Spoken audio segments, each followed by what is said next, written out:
All right, we're back on Under the Ring. So pleased to have the NWA World's Heavyweight Champion, Matt Cardona, with us this week. Thank you so much for joining us today. Thank you for having me. It's a busy life as the NWA World's Heavyweight Champion, doing all these interviews, defending the title. But hey, it comes with the territory, and I'm always ready. So Saturday, June 11th, you have a pay-per-view basically named after you happening, right. Alwayz Ready in Knoxville, Tennessee. What's it like to see a Matt Cardona themed pay-per-view? And also, just what are your thoughts on facing a man who's been a stalwart really in the NWA and Nick Aldis? To answer the first question, it's pretty crazy. You know, The Rock had Rock Bottom all those years ago, and Shawn Michaels was on the poster for In Your House D Generation X. So all these years later, to have Alwayz Ready with my face on the poster, it's pretty damn cool, man. And I hope Billy Corgan sends me a nice big jumbo poster that I can hang up in my house. That would be nice.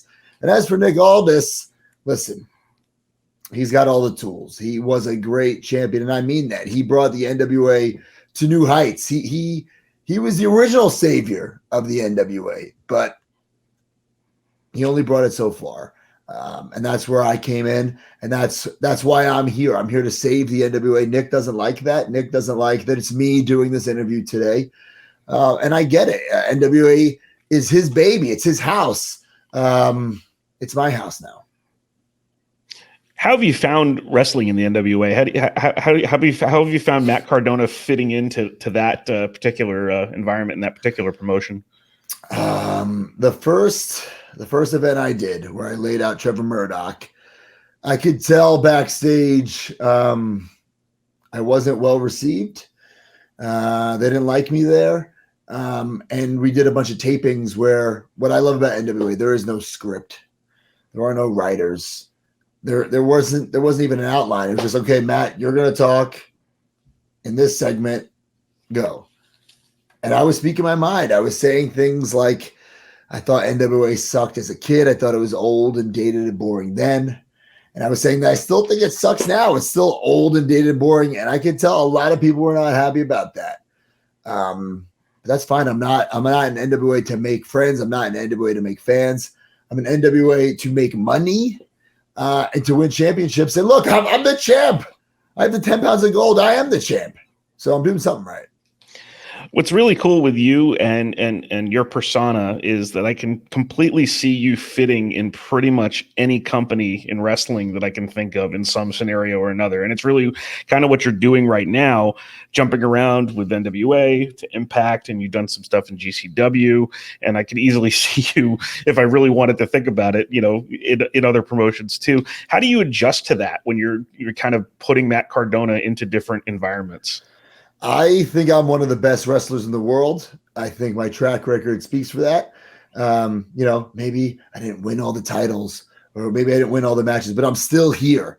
I'm still here 19 years later, hotter than ever. Nobody's been counted out more times in this business and have come back.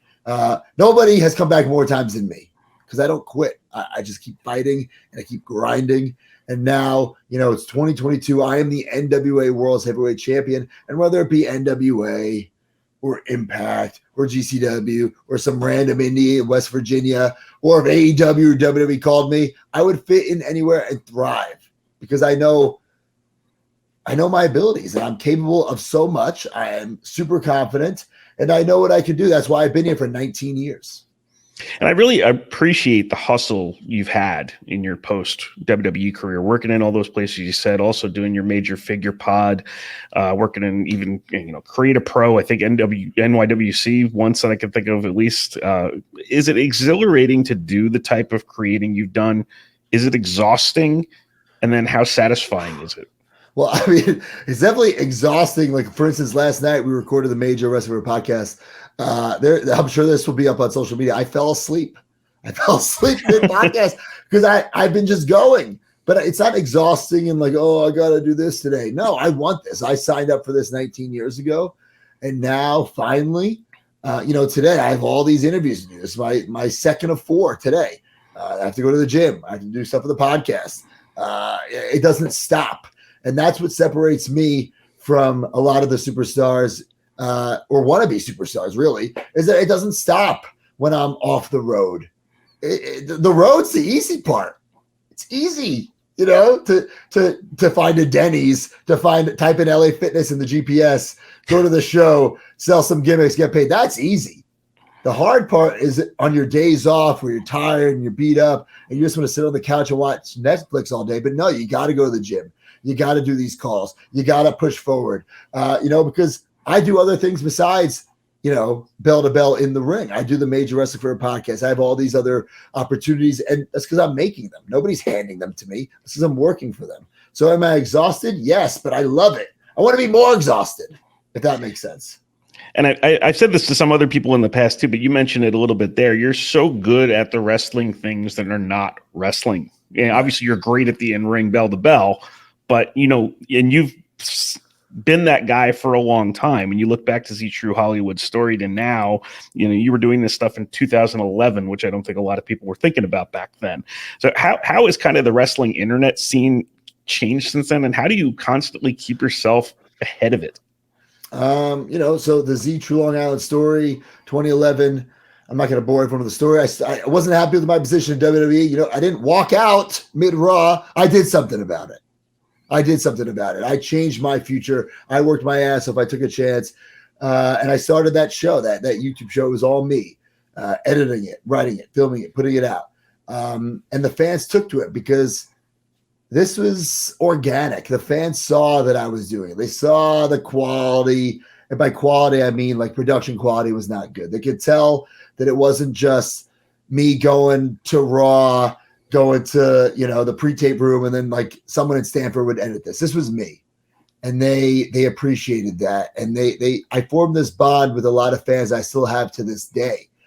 But yeah, you got to be ahead of the curve. And now the internet, everyone's on the internet, right? Twitter, YouTube, Facebook. It's free. It's free for everybody. It's a free tool for promotion, for advertising, which is great. Flip side, it's free for everybody. You got to stand out.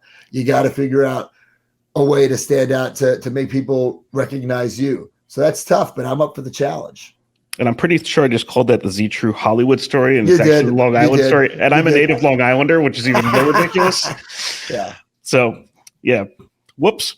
All right. It was mentioned before, your hustle in your career now, and what you've been able to accomplish in these 2 years. Looking at the paths of Drew McIntyre, who also crossed the same amount of time with you in WWE, and Cody Rhodes as well, and seeing what they did after they left, did that create kind of a blueprint to look at and see, okay, I want to do this, I don't want to do this, when you were kind of charting your own path forward in 2020 and forward?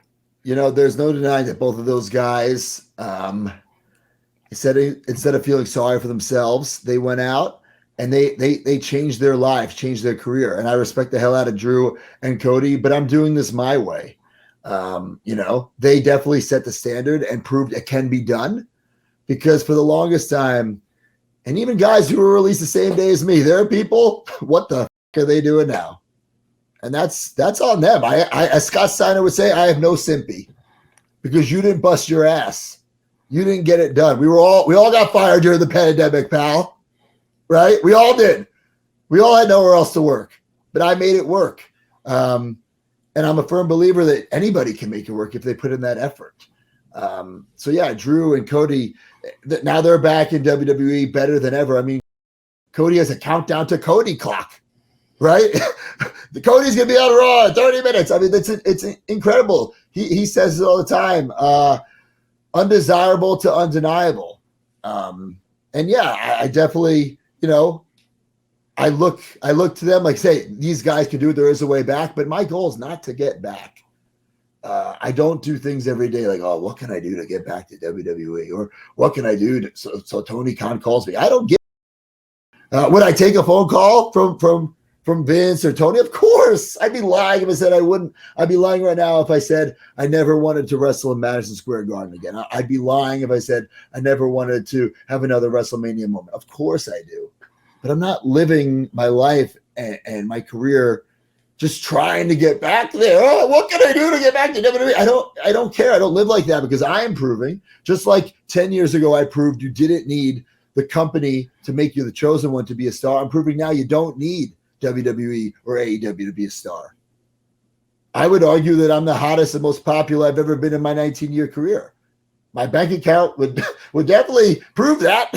You know, I'm working every weekend. I'm booked until December. You know, I promoters, you know, oh, can you work June 15th? June, it's May. Dude, try book me next June.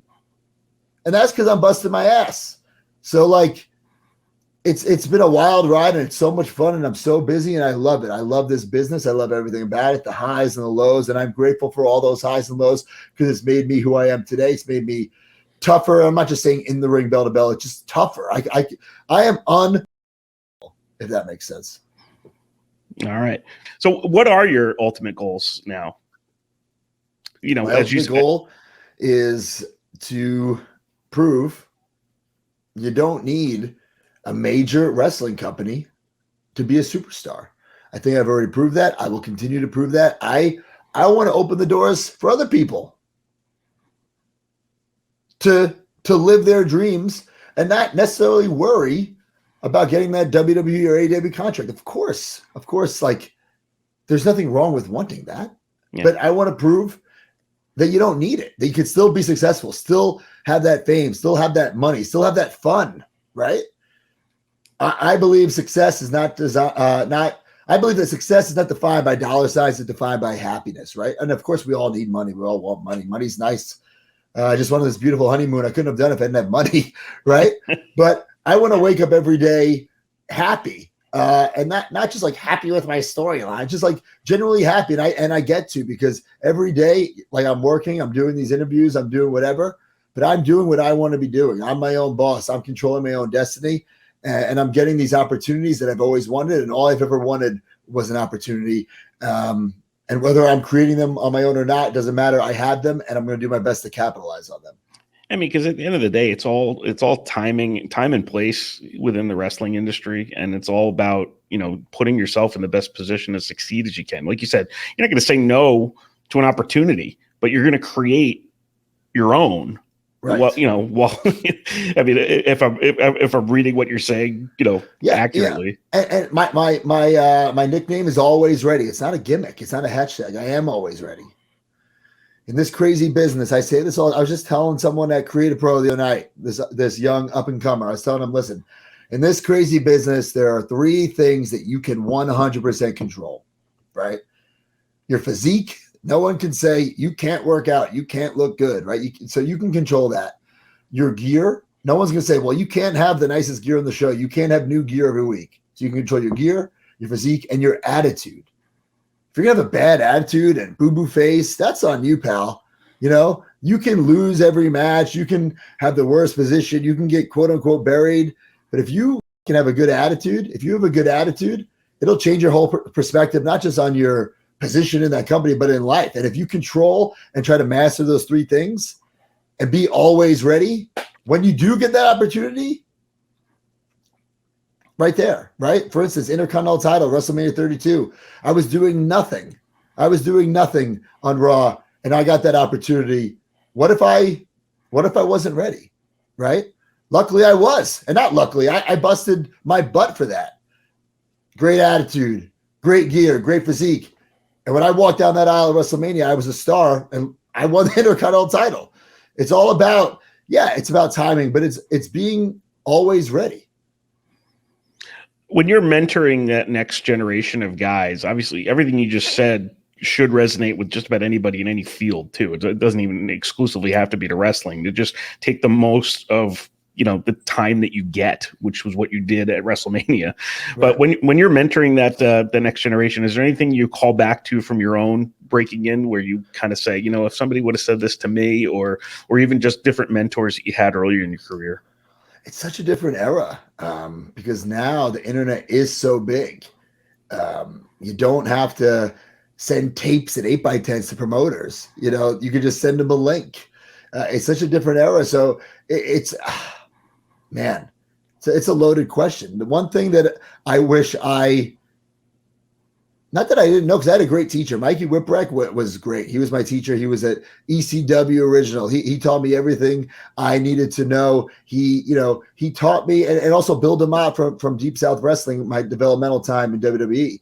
I really think that they molded me to the man I am in this business. And I'm not talking about the moves. I'm not talking about the wrestling part. I'm talking about the real life, the backstage. You need to have thick skin. You need to have a good attitude. You need to be respectful. I think that's 3 things that a lot of people are missing these days. So I would definitely teach those values. Anyone could do the moves, right? And especially now, people are doing crazier moves than ever before. They're more athletic than ever before. But it's about that worth ethic and that passion. Those are things you can't necessarily teach. So you are the big wrestling figure collector pretty much anywhere. I am the Michael Jordan of wrestling figure collecting. And you've made a whole podcast about it too. So first of all, what do you like about doing the podcast with that? And to you, just what was the best time, kind of like maybe time frame ever for wrestling figures? Well, I love wrestling figures. I'm 37 years old. Never grew out of it. Listen, I'm not on the floor playing with them. I'm not doing that. But I just love everything about it. I love the collecting aspect. I love the artistic aspect of how they look in and out of the package. And a couple of years ago, I presented this idea to Brian Myers. Hey, let's do this. Everyone has a wrestling podcast. Let's do a wrestling figure podcast. See what happens. With a lot of hard work and a lot of fan support, it's turned into a lot more than a podcast. We have our own wrestling figure line. We do live podcasts. We just did a live wrestling show. So it's become this brand more than this podcast. I love it. It's my passion for sure. When the pandemic hit and we got fired from WWE and there were no independents to work, nowhere to make money, we had that podcast and we were worried, oh man, like no one's going to be collecting toys during this pandemic. The world's falling apart. It was the opposite. Everyone was sitting at home buying up their old collectibles. And the podcast took off to new heights. I absolutely love doing it. It's so much fun and we want to keep building it and building it. It's great to be our own boss and to have fun. And it's great to meet the fans. For instance, we're doing something. We've done the meet and greets, right? We do the live shows, the live wrestling shows. We're doing something early June. It's just going to be a party. We're calling it Major Wrestling Figure Podcast New York. We rented out a bar in New York City in Times Square, and we're just hanging out with our fans. Because it's all about the community, and we love the action figure community. So obviously, you're a big collector. What is has there been any like hidden gems that you've been able to find in the process of doing this show and some of this connection? Yeah, so I've told this story a bunch of times, but I believe it's a 1990 or 1991 WWF magazine, there's a Toys R Us ad that shows all the new tag teams coming out. It's the Rockers, Bushwhackers, Demolition, and Rhythm and Blues, the Honky Tonk Man, and Greg the Hammer Valentine. But long story short, when those figures hit the shelves, there were no Rhythm and Blues. It never came out. There was no internet. So there's not like now, if something doesn't come out, you go on the message board or Mattel will put out a tweet or something, or we'll talk about it on our podcast and we'll say, this got canceled, not coming out. So you don't have to go look for it, right? Back then, that didn't exist. So my parents were taking me to Toys R Us after Toys R Us after Toys R Us, looking for this Rhythm and Blues 2-pack that didn't exist. Years later, we find out, Honky Tonk Man comes out by himself. Greg the Hammer comes out by himself with the blonde hair, not Rhythm and Blues version. We come to find it just never existed. Long story short, I have that Greg the Hammer Valentine prototype from that ad, the hand-painted prototype. It's in my collection. That's my crown jewel. That's my holy grail.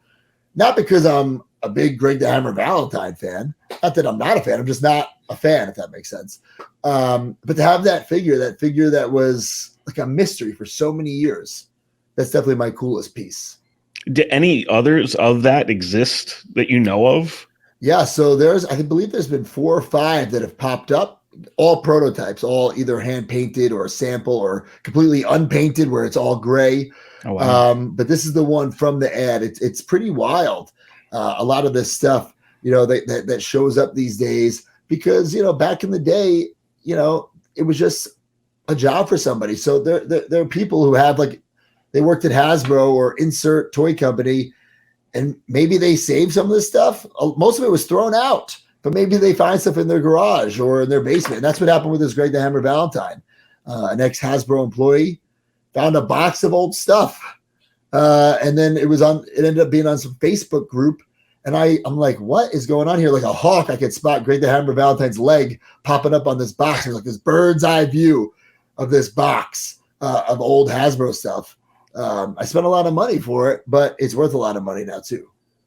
Do you have a favorite line? I know I grew up on the LJN, those big ones where if you dropped it on your foot, you were in trouble.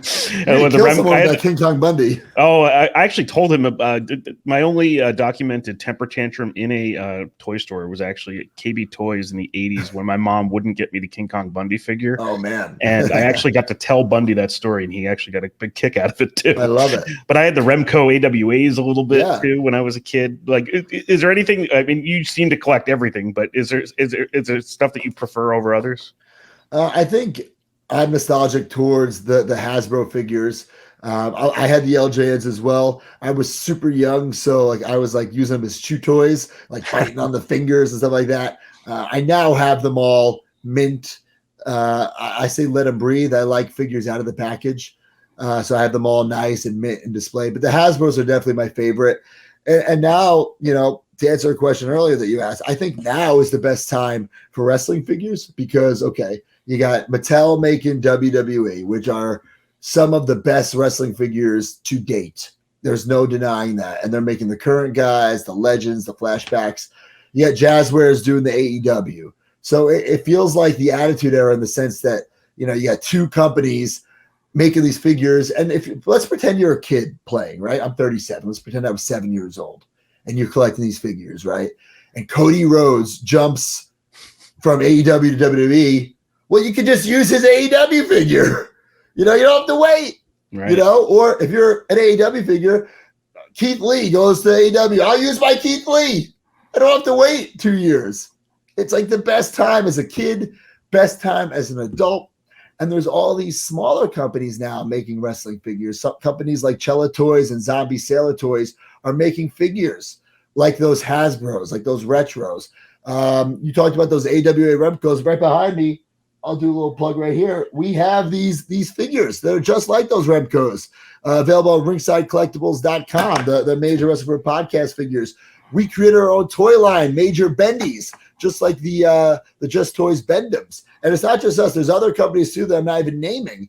Boss Fight Studio. There's just so much stuff, so much to choose from. So I think right now is the absolute best time to be a wrestling figure collector, whether you be an adult or a kid. And what's cool with your platform, you're also able to give a lot of those companies that you mentioned too, probably a little bit of publicity when you're talking about this stuff. 100%. And listen, they're not paying for advertisement, even because we got to cover it because we're passionate about it. One thing I never understood, this is a blessing in disguise. Brian Myers and we originally pitched this podcast to WWE. It was going to be like the Zach and Kurt wrestling figure pod, whatever it was going to be called. And they had no interest in it. They had no interest in podcasts or collectibles. It's such a blessing in disguise that we did it ourselves. We own it, our real names, because when we got fired, if it was theirs, we would have lost it, right? Yep. So such a blessing in disguise. But even so, I never understood while we were in WWE doing the podcast, we're essentially giving Mattel a free advertisement, and like the powers that be over there, the CPG department of WWE, they were didn't recognize what we were doing. We weren't asking for anything for free. We weren't getting free product, but I know WWE would take it, or Mattel would take us out of lineups when someone on the inside of Mattel who liked us would sneak us into a lineup. Somebody would pull us out of it. We're like, guys, why are you doing that? We're the ones who should be in lineups because we're promoting your figures for free. Right. And Mattel is really one of the more important partnerships even that WWE has. I was explaining to somebody a while back, I was watching, they had that ambulance match. I think it was Drew McIntyre and I want to say Randy Orton. And I was like, why is this ambulance match happening? It doesn't fit to everything else they're doing. And then several months later, I realized, there's an ambulance match toy coming out from it's Mattel. Actually called the Slambulance. Oh, right. But it's like you don't think, a lot of people when they're seeing stories in the moment don't necessarily understand that there's other partnerships in play that have impacts. Yeah, and they've done that a couple times with I think it was like a convertible that they broke up. They broke apart. Why did they do that? Oh, because there's a toy. Or maybe it was Drew McIntyre or Jinder had a motorcycle. Same thing. Right. Big E just had an ATV. Because they all have the toy for it. It's smart. It's a great move. It's a great partnership. All right, we're going to move on to something we've been calling the 3 count now. It's going to be 3 quick questions and your answers. Now, as I mentioned, I'm a fellow Long Islander. Other than Matt Cardona, who is the most Long Island wrestler who's ever existed and why? I mean, knee-jerk reaction says Mick Foley, but MJF is up there, right? Yeah. MJF is up there. I'm gonna say tie between Mick Foley and MJF, but I'm definitely number one. Yeah, that's why I said other than you. But what makes a wrestler a Long Island wrestler? Because I've tried to explain Long Island to people and you never get anywhere. I think that's tough. I think for me, like I definitely incorporated it into my character. I mean, the LI hand signal. I mean, until MJF or Mick Foley starts doing the LI hand signal, I'm number one. So this is a little bit off the action figure stuff too. What are your 3 favorite action figures of all time, and what are the 3 worst action figures of all time? Okay. I love the LJN Macho Man. Yep. Because he's almost doing like a double bicep pose, so it looks cool on display, but also it's like an elbow drop, either a lefty elbow drop or righty elbow drop. I love that. The first Hasbro Hulk Hogan, I think it's just very iconic. He does like the gorilla press slam action. And I think when I close my eyes, a lot of people my age close my eyes and they think of Hulk Hogan. They think of how he looked during that time, and it's perfectly depicted in that action figure. And the other one, you know what? I'm going to say it's a Mattel. I think it's Elite 17 Zack Ryder. I'm going to be a little biased here. But why I love that figure so much is because it comes with my internet championship, a title I created on the True Long Island Story, and a title that WWE would never allow me to bring to the ring. But Mattel recognized how important it was, so put it with my figure. I thought that was really cool, not just for me, but for fans alike. Worst action figures of all time. Oh, man. This is going to be a tough one. I got one right off the bat. On the dying days of Jax, they knew the license was up. They knew Mattel was getting it. They were just like putting stuff out to put out. We call it the naked Mark Henry. It's just a Mark Henry figure in black trunks. Like, when have you ever seen Mark Henry just wearing black trunks? I can't think of a time. Like never. Like they didn't paint a singlet on. They didn't give him a cloth singlet. It just was like Mark Henry, like just waking up and getting out of bed. It's a funny figure. Oh man, now this is tough. Worst figures, man. That Mark Henry definitely sticks out. There are a lot of bad ones. We used to have a segment on the show called the WTF Figure of the Week, where we just try to find like weird stuff. Okay, I got another weird one. There were these WCW vibrating action figures in the mid 90s.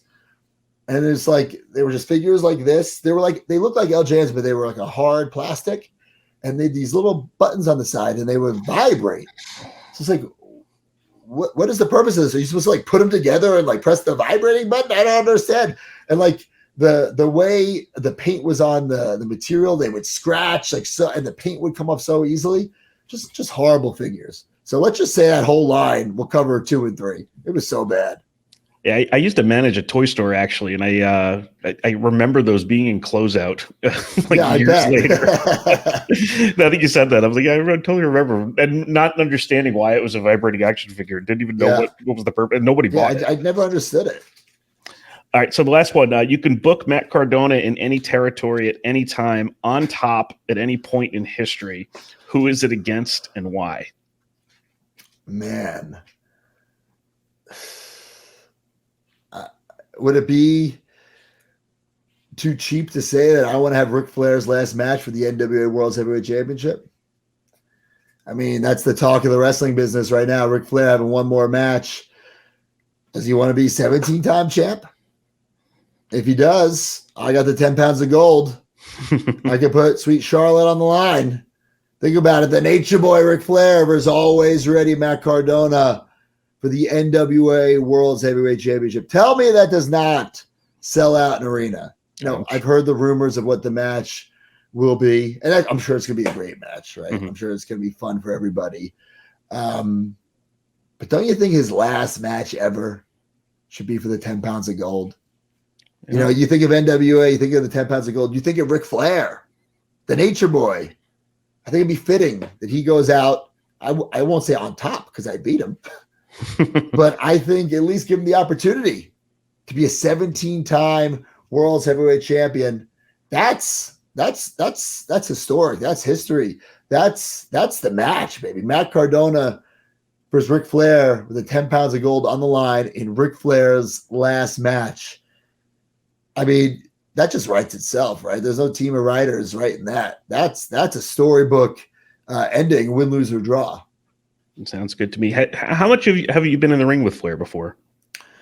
I wrestled Ric Flair one time in a giant tag team match. It was myself, Brian Myers, Edge, and Chavo Guerrero against Ric Flair and Shawn Michaels in a steel cage match in sold out Chicago. Great night. Flair was bleeding everywhere. I was like 22 years old. Wow. Such a great learning experience being with Edge, but never one-on-one. Maybe we got to do it now for the 10 pounds of gold.